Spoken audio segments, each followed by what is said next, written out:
คือย่องเราคือว่าคำเว่าเรามีมารยาทในโตได้เราเอาโดยทางที่บ่ได้เคยสอนเราได้โดยได้เราพี่น้องเอ้ย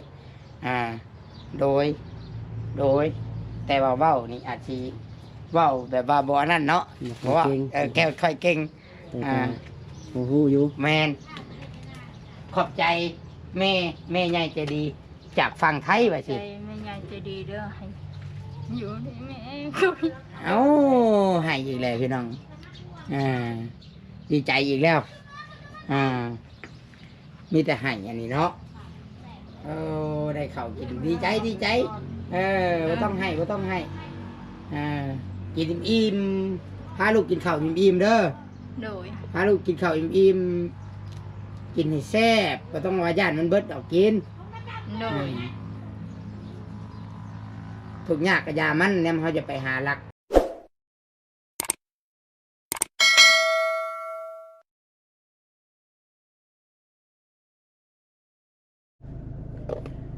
เปิดคลิปเปิดภาพมาอีกตอนนี้ตุสิทธิ์มาหอดเฮือนเขาลุงแก้วเรียบร้อยทุกคนเนาะป้าเดี๋ยวเอาของฝากลงไปให้เพื่อนก่อน ได้เข้าไปมาฝากเพื่อนเขาฮักเขาเมนฮักแหละเข้าไป เอามาฝากลุงแก้วเนาะถ้าเราเกิดไกลหน่อยแล้วไป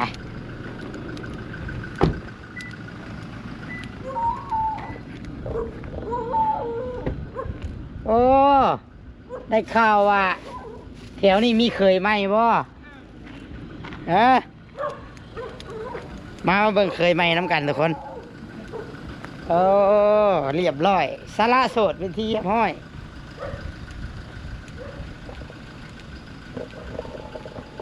FC ตัวชิดชื่อคือสิจื้อเนาะว่าผู้ใด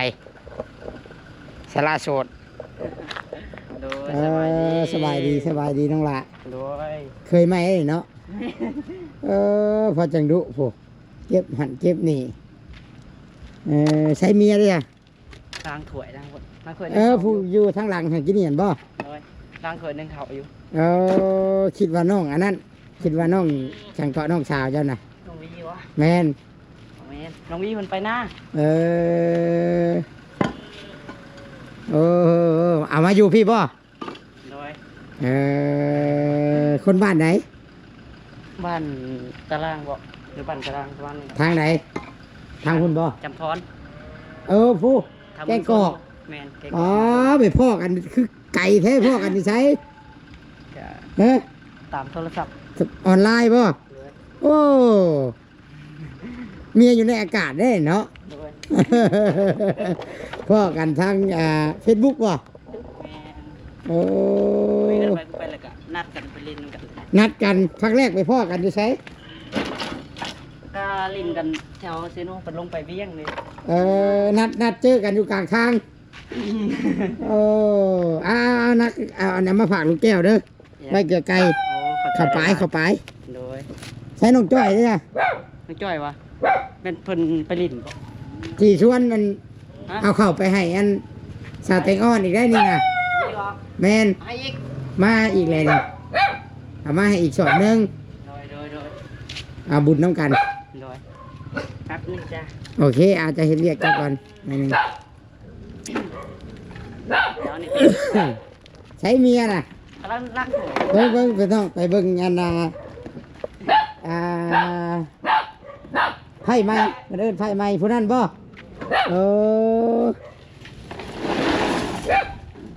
ไม่ยังเด้ไอ้ดิห่วยเราหูอยู่บ่ว่าผัวเราเป็นยูทูบเบอร์หูบ่ต้องบอกเมียได้ว่าเฮ้ยเจ้าต้องเมียต้องแบบว่าเฮียนเข่ากล้องเพราะว่ายูทูบเบอร์มาหาลายได้บางทีใช่ไหมโดยบอกคนอยู่อันนี้ก็ยังอายกล้องอยู่ยังบ่สิ้นเหมือนห่วยบ่ติเนาะบ่ติเล่าแล้วเหรอแรกๆเนาะแมนเดียวก็ห้องอยู่เชื่อกับพี่คนมาเอากล้องมาใช้แบบนี้ห่วยอายแล้วเว้ยใช้น้องจ้อยปะหาน้องจ้อยดูน้องจ้อยบ่อยู่เลยบ่อยู่ป่ะไผอยู่ใช่น้องจ้อยแล้วไปเล่นบุญบังไฟอยู่ยังมีอยู่ยามนี่เนาะมันไปสิไปกับไผชานี่ ฮะ ไปก็ต้องลาก็ได้ 2 คนนี่เอาสิได้หาน้องหลาไปซอยได้อันนี้เนาะ เดี๋ยวสิลองโทรเพิ่นเบิ่งเพิ่นอยู่แถวนี้ก็ได้เกือบบ้าน คันเพิ่นบ่อยู่ก็ไป2 คนเฮาเนาะ เพิ่นเอาพี่แน่เอาพี่ ลาลี่แล้วเรียบร้อยพี่น้องไพ่ใหม่ลี่แล้วไพ่ใหม่ลี่แล้วลาลี่กล้องแหละเรียบร้อยไม่ได้เห็นแล้วไม่เห็นหน้าเมียน้องหล่าแหละลี่แหละน้องดาวกันน้องดาวบ่ได้อยู่เฮือนเนาะ บ่ได้อยู่เพิ่นไปหน้าเพิ่นน่ะ โอ้ได้รถไถใหม่ไปเฮ็ดหน้าบ่ โดยหน้าเพิ่นก็ได้ได้น้องดาว เอ้าตะกี้บ่ได้มีหน้าบ่ ว่าผู้ใหญ่เพิ่นซื้อให้ ซื้อใหม่ โดย โอ้หน้าก็มีเฮือนก็มีบ้านนี่ ก็มี รถตุกๆก็มี โดย โอ้เมียเด้เมียก็มี จังว่าอันนี้เนาะ ยังบ่เมียยังบ่ จังว่าน้องหลาก็ได้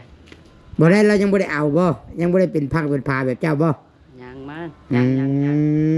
ก็แสดงว่ายังบ่มี โด ว่าย สิแหละ คันนี้ก็จังว่าอันนี้ก็อีกตาเพิ่นเนาะเพิ่น เอ ยังบ่ทันเปิดโต องามได้พี่น้องเอ้ยจักปีนี่ฮะสบายดีน้องล่ะ คนบ้านแก่งกอกเนาะคนทางแก่งกอกเมืองจำพรพี่น้องไก่เติบได้นี่ คนละฝากเลย คนละฝากฟังบ่ ได้ผัวอยู่ทางพี่ ไผชงหาไผก่อน2 คนนี่ ฮะบ่ไผชงก่อนกัน เพิ่นบ่ ฮะกดใจไปกดไปกดมาบ่ โดย กดในกันกดไปกดมาแล้วทั้งนี้ชงมาดิขอให้หักหมันนิรันดรเด้อ โดยเข้าใจ พอเดียวเมียเดียวพากันเฮ็ดกันหานี่แหละเฮือนก็มีเลยมีแต่หาเงินซื้อรถบัดนี้ โดย หาเงินซื้อรถหาเงินไว้เฮือนก็มีได้เนาะมื้อนี้เนาะ โดยตอนไปขอบ่ฮอดอ้ายซ้ำ ฮะ บ่ได้บ่แต่งบ่ได้จังสิ บ่ ฮอ เป็ ด นหยังบ่ยากดอกบ่ยากเห็นอยู่ติดตามเห็นบ่จิตอันพาไปบ่ โดย บัตรแต่งกับพี่ตี้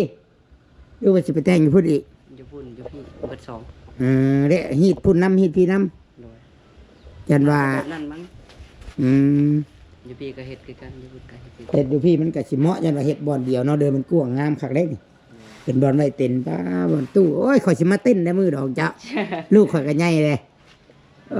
เอามวนน้องมวนนั่นแหละ ชื่อเพิ่นอะไร ร้าน ฮะ ร้าน ลัน เลย วัน ลันกับหล่าห่าน โอ้ยเฉพาะจะเข้ากันนั่นแหละเฉพาะจะได้กันนะดิลันกับหล่าได้พี่น้องเอ้ยกับเคินก็ผู้ว่าอันผู้เคยไหมกับบิดใช่บิดครัวไพ่ไหมกับบิดไปบิดมา อยู่นิ่งอยู่นิ่ง จากมือเด้ หึ จากมือเด้พากเอามาพี่นะ เป็นทิศเลย อื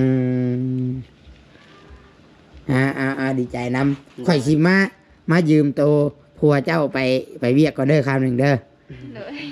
ไปทำความดีบ่ได้ไปเจอที่ดอก โดย น้องหลานขี่รถจักรไปบ่มีอยู่บ่ รถวะ มีบ่รถ หืม รถในจอยก็มีบ่น้ำมัน คันบ่มีกะขึ้นไปกับข่อยก็ได้แต่ข่อยสิลงมาส่ง ยันลำบากง่ายเดี๋ยวไปเบิ่งรถนายก่อนรถไปรถนาย คักแล้วบัดนี้พี่น้องคักแล้วน้องหลาเนาะเรียบร้อยเพิ่นเข้าสู่วงการที่ออกเฮือนยาก เอาลีไรแต่เป็นวัยรุ่นนี่ตัวชิดใช่เปล่าเนาะตัวชิดกับผู้หนึงแหละไปสายลิ่นเที่ยวพี่น้องคันว่าได้ลิ่นนี่ป๊บบคันบ่สุดสายนี่ก็แบบว่าบ่มือเฮือนว่าง่ายๆซะแบบกับหมู่กับพวกกันนะคือแบบลิ่นกินเที่ยววัยรุ่นเนาะสังคมวัยรุ่นพี่น้องคือจะไผเคยผ่าน แต่คันว่าเขาเข้าสู่วงการเนาะสู่วงการที่ออกเฮือนย่างนี่ ก็อยากบอกกันเลยว่ามันคือแบบว่าถ้าเขาได้เมียปุ๊บเขาสิออกไปใช้เขาสิเฮ็ดหยังก็คือต้องรายงานเมีย คันว่าอนุญาตให้ไปได้อยู่คันเจ้าไปดึกหน่อยหนึ่งนี่มานี่ต่างแล้วดอก เอาเข้าสู่วงการที่ว่าออกเฮือนยากเนาะแต่กับมันมีดีแนวหนึงคือเฮ็ดให้เฮานี่มีสติน้องหลายมีสมมุติเฮาไปหันมานี่ ไปดึกมาดื่นกับเมียเฮาสิบอกสิห้ามมันก็เป็นผลดีแนวหนึงดีได้ดีหลายแล้วแหละ เงินคำเฮาก็สิเก็บได้แล้วบาดนี้มีเมียเด้แต่เก่าเด้เอ้ยเฮ็ดชีวิตกูจ่ายเองเชียว เฮ็ดเต็มที่จะกูจ่ายล้างหนึ่งจัดหนึ่งว่ะ เมาเป็นเมาติ เมาเป็นเมาแจ้งมาโอ้ บ่เมาบ่เมื่อติ มาแจ้งว่าโอ้เงินกู500,000เบิดแล้ว บัดนี้เฮามีเมียแล้วบัดนี้ เงินบางทีเฮาก็ไว้นำเมียหรือว่าบางทีก็เมียเฮาห้ามจ่ายก็เล็กน้อย มันก็มีจำกัดอีกอย่างก็ไว้ให้ลูกให้เมียเฮาสิมีเป้าหมายในชีวิตตื่มขึ้นอีกแล้วบัดนี้ชมเชยเนาะมีหยังก็มีแต่ขอให้เป็นเฮือน เป็นเฮือนเป็นชาติมีหยังก็อดออมเอากัน มันต้องมียามพิษเถียงกันก็มี โดย ยังก็เป็นไปได้กับบ่พิษกันเลยยิ่งดี แต่มันต้องมีแหละคืออ้ายนี่ก็มีปอกกระแปกกับปอกกระแปกแต่เฮาย่างหนี้เพื่อเฮาผู้ชายเฮาย่างหนี้ โดย แล้วเฮาจังย่างกลับมาเวลาเข้าใจดีเนาะกลางคืนเฮาจังอ้อยเอา ไปเวียกเฮากันบัดนี้เนาะจะ ไปเรียกกันนะเพิ่น ไอ้เวียกก็เด้อจะได้มาเด้อบ่เฮิงดอกเนาะแต่ว่าเราสิอยู่เฮือนอยู่บ่น้องหลานเนาะชาวเต็งอ่อนนั่นแหละ ว่าเดี๋ยวน้องหลานน้ำเบิ่งก็ได้ ไปพี่น้องบ่อนเก่าเพิ่นแหละผู้เพื่อนชาวเต็งอ่อนเนาะเอาเข้าลงให้เพิ่นแต่ว่าตุชิดก็สิบ่มาหาน้องหลาดอกเนาะก็สิเอาค่าเหือค่าแห้งให้เพิ่นเนาะทุกคนเนาะไปทุกคนเดี๋ยวขับรถก่อนอยากน้องหลายแล้วพี่น้องน้องหลาไปนำเอาไปพ่ออยู่ใช้น้องหลา เฮ้ยเพิ่นกำลังย่างมาแต่ทางแต่บุมาแตะลิ้นเพิ่นน่ะถามไม่เฒ่าเพิ่นเมื่อกี้นี่เพิ่นว่าเพิ่นไปลิ้น มือนั่นกับเพิ่นมาจากทางพุ่นบ่ โดย จัดนามือน่ะ มาแถวมาเลยกับลูกสาวเพิ่นพี่น้อง บ่ต้องไม้เพิ่นบ่มาแต่พุ่นแถว มาแต่หาผู้บ่าวบ่จักดอกเอ้ย เนาะ ฮะ มาแต่เชิง บ่ได้ ต ไป ลอด มาแต่ใช้สบายดี ไปเถอะสบายดี ใช้ลูกเจ้าซะข้าวกินยังอยู่บ่ ยัง อยากได้อีกตื้มอีกอยู่บ่ อย่าได้หั่นแหล้ว เธอเอาบ่สิเอาให้ เอา ชวนลูกเมื่อถ่ายอยู่เฮือนไป เอาเยอะ เอาเยอะเอาเยอะเราไปเอาเลยยังไง เนาะบ่ยันกล้ ว่า อง จั แล้ ง ว ได๋เอาเยอะ ไอ้เหี้ย ไปเมื่อบ่แล้วภาษาละบ่น่ะ เยอะวันนี้แหละ มาน่ะไม่เมื่อถ่ายอยู่เฮือนได้ไว้ตุ้ยได้ลูกเพิ่นก็ได้เนาะ เพิ่นกินข้าวกินเด้ ช่วงนี้เนาะ โดยอ้วนแล้ว เคยกึมกะ ถ้ามาตอนนั้นก็อยากผอมๆเนาะ แมน อ้วนนะบัดนี้ ชาวกึมก็เอามาให้ได้ช่วงหนึ่ง บอก หลังจากที่ไอ้ายมากับผู้ใหญ่เพิ่นก็จัดมาอีกเลยเมื่อห้ามนี่เด็กพี่น้องสอบหนึ่งเนาะเบิ่งเด้อเบิ่งเบิ่ง วางกันนะบ่ตั้งในหัวเลยก็ได้ ไอ้เอาขาตั้งกล้องก่อนไอ้ลืมเลยมันจังย่อช่อยเจ้าได้เบิ่งมั้งคือว่าถือมาอยู่นะเด้โอ้ยได้แล้วได้ขาตั้งกล้องเลย บ่เคยตั้งคือได้ตั้งในหัวเลยลองเบิ่ง ตั้งแบบน้องจ้อยมือน่ะเนาะ โดยครับ บ่ได้คันว่าเฮาย่อใส่หัวนี่ มันสิบ่ได้เมื่อยช้ำย่อใส่บ่าเด้เฮาตั้งย่างไปเลย แต่ว่าเราบ่เคยเนาะ ย่างลงหลายแล้ว บ่ยากทำบุญนำกัน ทำบุญนำกันเนาะเอาลงก่อนบ่ บ่ลงแล้ว บ่ลงก็ได้เนาะยกขึ้นเลยเนาะ พอดีเพียงหัวเลย เอาจับขึ้นก็แล้วจับ หัวเลย ได้บ่ตั้งไว้นี่ก่อนเนาะพร้อมบ่ โอเค พร้อมตั้งกลางเด้อกาวานั่นปาบ่ เอารถ เอาบ่ โอเคโอ้ยได้ เบาๆนึงเนาะ บ่นักบ่ได้ ใส่บามันสินักคันใส่บาไปพี่น้องต้องลาไปแล้ว คิดว่าสินะ บ้ากันเผื่อฮอดเฮือนเล่าเนี่ยก็สินักเติมทุก โอ้ปวดคอเติมนึง แค่พี่น้องพวกมื้อนี้น้องจ้อยมาอยู่น้องหลาดจัดการมื้อนี้น้องจ้อยไปดินบุญบังไฟเพิ่นบ่ได้ไปน้ำมูนี่ฮู้แล้วย้อนหยังน้องหลานี่เนี่ยคุ้ม คนมีเมียมันแบบนี้เด้อน้องเอ้ย ไปลินบ่ได้เนาะ โอ้ย มีแต่ว่าเบิดเดือนเบิดค่ำโอ้ยบ่ไปเนี่ย ยาเขามีเมียกันนอนกอดเมียอยู่เฮือนพี่แหละยาโอไปน้ำเขาก็ได้ข คันไปก็ต้องได้ไปน้ำกันเด้ แม่น คันไปเมียต้องได้ไปน้ำรถอ่า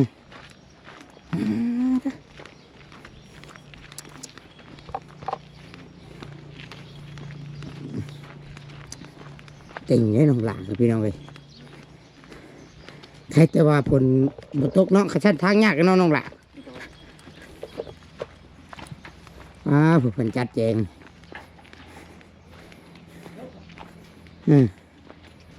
เอ็ดหึม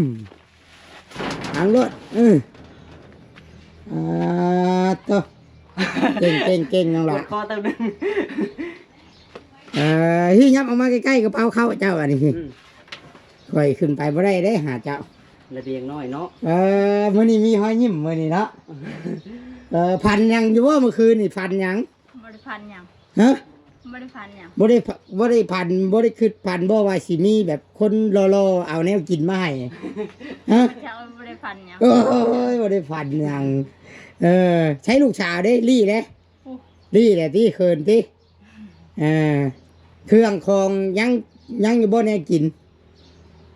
เบิด สาว แล้ว กึมเอามาให้เด้หลายเติบบ่ เบิดแล้ว จื้อเล่าอยู่บ่สาวกึม จื้อ แล้วเอามาให้หลายเติบบ่เราเอามาให้ หลายเติบมันเบิดแล้วกิน เหลือแต่ข้าวบ่ โดย แนวอยู่ในกินจะหาเอาเนาะคุดกิโลจิปูเอาได้เหยบ่ หาเติมแล้วเนาะ แม่นเอากับคุดน้ำไม้น้ำมันน่ะแหละกิน แต่มีเขา แต่นำข้าวเฮามีอยู่ แม่น จำแจวจำหยังไปนั่นแหละเชิมชาลูกเพิ่นใหญ่พี่น้องเอ้ยเชิมชาแบบว่าเราลูกเราเอาตัวเองรอดเนาะ เลยถ้าลูกใหญ่เป็นสาวใครลูกลิงแม่บ่ แม่น คันลูกเป็นลูกเลย ดีใจอยู่บ่ ดีใจได้ข่าว ขอบใจนะแม่น้องหลาเราแบกมาให้นี่ น้องหลาเด้อ บ้านเดียวคนบ้านเดียวกันบ่ โดยมันเดียวกัน เรามีเมียได้ฮู้อยู่บ่ โอ้ เมียเรางามบ่ งาม เอาซะ เป็นบ่ได้ดิเออ เราไปโยเช้านี่ถูกแขก อันนี้นี่เป็นแม่ พี่น้องเอ้ยเนาะเป็นแม่จากแม่จะดีจากฝั่งไทยเด้อแม่จะดีจากฝั่งไทยเพิ่นเห็นคลิปที่มือตุชิดเอาข้าวมาให้สาวแตงอ่อนนะสอบ1มื้อน่ะมื้อที่ว่าเพิ่นให้นั่นแหละหลังจากนั้นเพิ่นก็ติดต่อมา แต่ว่าตุชิดฮู้ว่าข้าวเพิ่นกินยังมีหลาย เพราะว่าหลังจากที่ข่อยเอามาแล้วข่อยก็เอามาเติมเด้ก็เลยว่า แต่แม่นี่เราผากมาได้ประมาณไล่เลี่ยนะหลังจากเห็นคลิปที่เอามาเลยกะมือต่อมาแล้วก็ผากมาแต่ว่าเฮาก็ฮู้เด้ว่าเขาเรายังอยู่เด้ก็เลยว่าประมาณ2 ทิศเนี่ยประมาณ2-3 ทิศนี่แหละก็เลยได้เอามาเติมอีกบาทนี่กินให้อิ่มจนแซ่บเลยเด้อ โดย กินให้อิ่มจนแซ่บนอนให้รับห้องน้ำในยังใช้ได้อยู่บ่ปกติบ่อ่างมันชุ่ม ใดก็ยังได้บ่ใดนี่ ใครมีใดอยู่เนาะ อืม มีใดมีไฟโอเคแล้ว ใดไฟเรามีครบเบิดอยู่เด้อทุกคนเด้อเนาะขาดแต่ผัวเนาะ โดยขาดตะกัว ว้าย เอา เอ ได้เนาะ ให้ลูกใหญ่ก่อนให้ลูกใหญ่ก่อน ให้ลูกใหญ่ก่อน ให้ลูกใหญ่ก่อนเนาะให้ลูกใหญ่ก่อนเอามีแต่ว่า ให้ แต่ว่ามีแนวหนึ่งสิย่องเราน้องละทั้งที่ว่าเป็นครั้งที่2ได้นี่ที่มาหาเรานี่ มาครั้งแรกนะน้องให้น้องหลาเป็นพยานได้ครั้งแรกเนาะที่ข่อยมาถ่ายเราเนาะตอนมือนะเนาะมากับเจ้าเนาะอันนี้เป็นครั้งที่2ตอนที่ผ่านมาก็มีแต่เขาเบาเวียงถ่ายตัวชิดยังบ่ได้เคยถ่ายแล้วจักเทื่อพี่น้องคือย่องเราคือว่าคำเว้าเรามีมารยาทในโตวได้เราเอาโดยทางที่บ่ได้เคยสอนแล้วเด้ โดยได้เราพี่น้องเอ้ยโดย แต่ว่าเว้านี่อาจสิเว้าแบบว่าบ่นั่นเนาะเพราะว่าแก้วค่อยเก่ง แต่ก็โอ้โหอยู่ แมนขอบใจแม่ใหญ่ใจดี จากฝั่งไทยว่า ใจ สิ แม่ใหญ่ใจดีเด้อให้อยู่ดีแม่คุย เอ้าให้อีกแล้วพี่น้องดีใจอีกแล้วมีแต่ให้อันนี้เนาะได้ข้าวกินดีใจบ่ต้องให้กินอิ่มๆพาลูกกินข้าวอิ่มๆเด้อ โดย พาลูกกินข้าวอิ่มๆกินให้แซ่บบ่ต้องว่าย่านมันเบิดเอากิน โดย ทุกยากกะยามันเนี่ยเขาจะไปหารัก หาอย่างของหมู่เด้อ โดย กินซ้ำเฮาได้เฮามีเนาะน้องหลานเนาะ โดย ประวัติเล่าอยู่ในบ้านในเมืองก็จบเจืออยู่แล้วว่าบ่ โดยจบเจออยู่คือบ่ได้ยินนั่นนั่นนี่ มีแต่ว่าบ่มีก็ขอเนาะ โดย ได้ยินจากเขาเว้าไปสิ โดย อ่าแต่ว่าคันเฮาบ่มีอันนี้ก็ขอเอา โดย คำว่าเฮาแบบว่าตีนสั่นมือยาวน่ะมันบ่ดี โดย เนาะ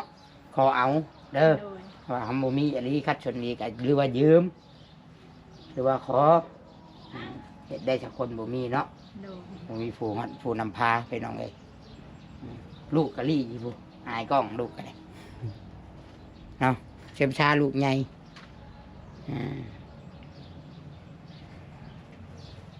เราดีใจเรามีแต่อยากให้บ่ให้เราให้ดอกให้เรา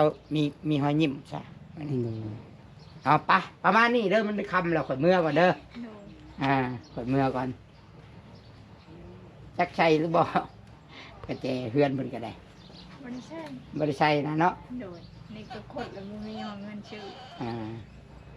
ใช่กับบ่อยู่หรอกคันว่าสิมีคนมาอยากเอาก็ได้เฮือนนี่เนาะ โดยครับรอดแป๊บเดียว อ่ะบ๊ายบายเด้อกลับก่อนเด้อ บ๊ายบาย เอาไว้จำเจียไว้กินโอ้ลูกสาวเพิ่นก็อายป่ะเฮาเมื่อน้องหล่ะ โดย บ่ผู้แหละเนาะเดี๋ยวกะต้องมีรางวัลให้น้องหล่าพี่น้องต้องมีเนาะทั้งทีก็ต้องมีให้ให้คนที่ทำดีช่วยกันแต่ว่าน้องจ้อยเพิ่นบ่ได้มื้อนี้เนาะ โดย เพิ่นบ่ได้มาเพิ่นบ่อยู่เด้เพิ่นไปเบิ่งกระจุดของไผทางไรบุญของไผ บุญทางบ้านละคู่เข้าทางอันนี้นะ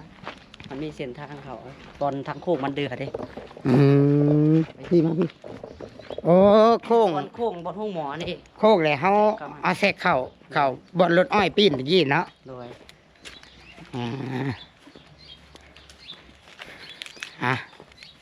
เบิ่งเดี๋ยวพี่น้องเด้อ ชาวแตงอ่อน ยืนอยู่ห่มนี่แหละเบิ่งเอาอันรางวัลให้น้องหลาก่อนน้ำจิตน้ำใจ เอาลายได้ ว่าได้เอารถ เอาไฮไลท์ก็ได้ เอารถมามือหนาไอ้ายบ่มีกับบ่เอา